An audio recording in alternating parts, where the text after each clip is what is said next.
For the magic chair stretch, use a stable chair, no wheels allowed.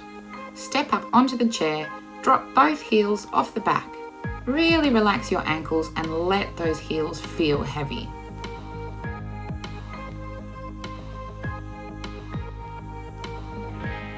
We're going to focus on one leg at a time.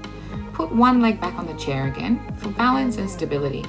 Now drop the heel of your other foot off the back of the chair.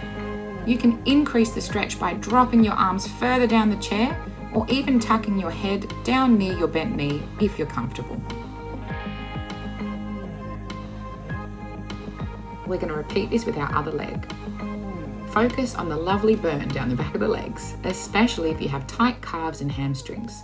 Be sure to relax and breathe deeply.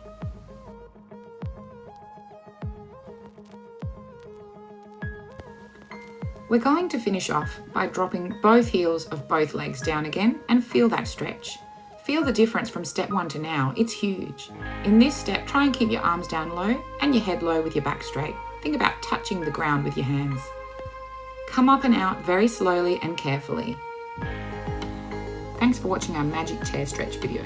For more videos like this, inspiration, resources, and even online classes, follow us at the WA Performance School.